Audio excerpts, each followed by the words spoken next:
ಹಠವೋ ಛಲವೋ ಜಿದ್ದೋ ಗುರಿಯೋ ಅದೇನಾದರೂ ಆಗಿರಲಿ ಅಂದ್ಕೊಂಡಂತೆಯೇ ಸಿಎಂ ಪಟ್ಟಕ್ಕೇರ್ತಾ ಇದ್ದಾರೆ ಡಿ.ಕೆ. ಶಿವಕುಮಾರ್.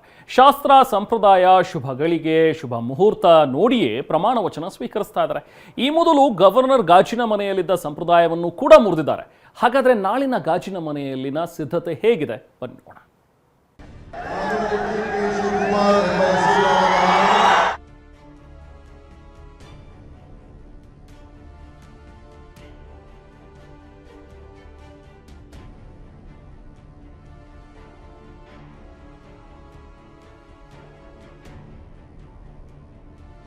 ಕ್ಷಣಗಣನೆ ಶುರುವಾಗಿದೆ.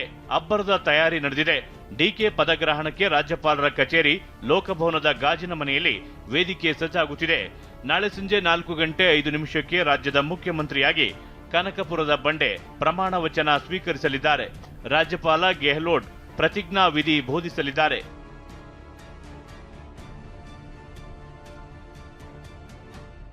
ರಾಜ್ಯದ 25ನೇ ಮುಖ್ಯಮಂತ್ರಿಯಾಗಿ ಡಿಕೆ ಪದಗ್ರಹಣ. ಪೂರ್ವಾಭಿಮುಖವಾಗಿ ಸಿಎಂ ಸಚಿವರ ಪ್ರಮಾಣ ವಚನ. ಕರುನಾಡಿನ 25ನೇ ಮುಖ್ಯಮಂತ್ರಿಯಾಗಿ ದೊಡ್ಡ ಆಲಹಳ್ಳಿ ಕೆಂಪೇಗೌಡ ಶಿವಕುಮಾರ್ ನಾಳೆಯಿಂದ ರಾಜ್ಯಭಾರವನ್ನ ನಡೆಸಲಿದ್ದಾರೆ.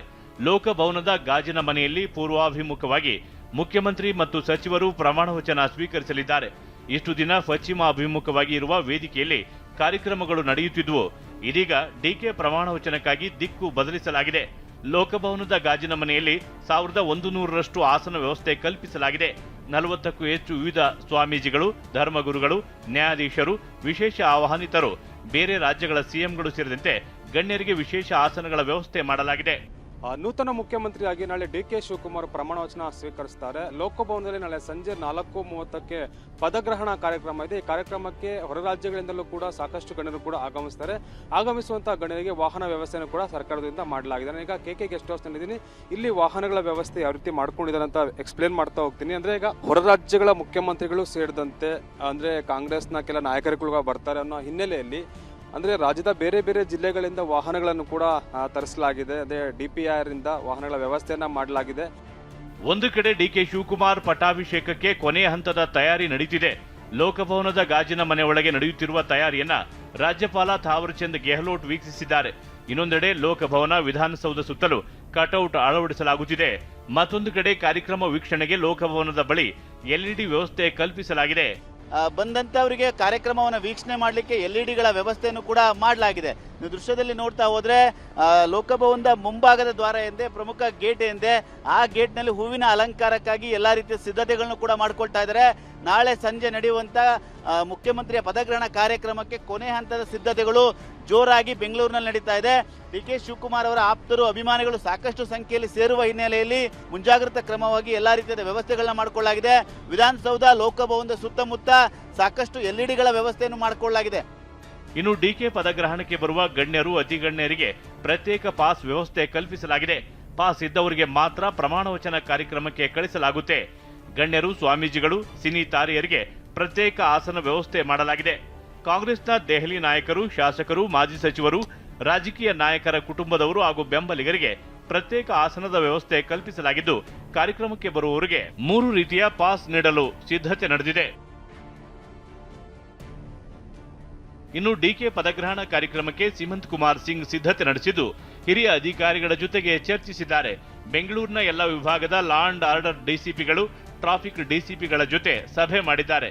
ಕಾರ್ಯಕ್ರಮ ಬಂದೋಬಸ್ತ್ಗೆ ಆಯುಕ್ತರಾದ ಸಿಮಂತ್ ಕುಮಾರ್ ಸಲಹೆ ಸೂಚನೆ ನೀಡಿದ್ದಾರೆ.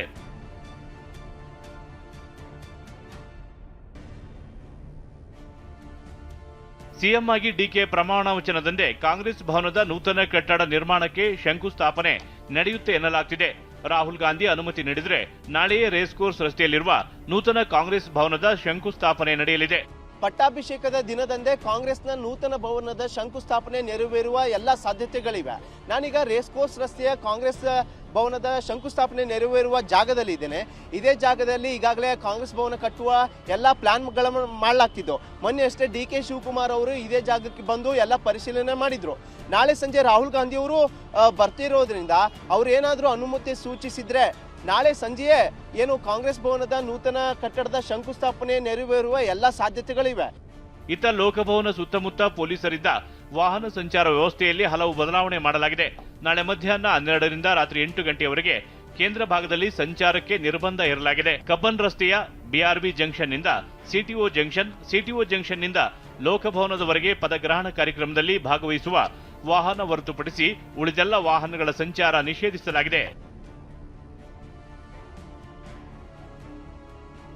ಬೆಂಗಳೂರಿನಾದ್ಯಂತ ಡಿಕೆ ಶಿವಕುಮಾರ್ ಪ್ರಮಾಣ ವಚನಕ್ಕೆ ಶುಭ ಕೋರಿ ಕಟೌಟ್ಗಳು ರಾರಾಜಿಸುತ್ತಿವೆ. ವಿಧಾನಸೌಧ, ಲೋಕಭವನ, ಹೆಬ್ಬಾಳ, ಮೆಕ್ರಿ ಸರ್ಕಲ್ ಸೇರಿದಂತೆ ಎಲ್ಲೆಡೆ ದೊಡ್ಡ ದೊಡ್ಡ ಕಟೌಟ್ಗಳು ಅಬ್ಬರಿಸುತ್ತಿವೆ. Bureau report, TV9.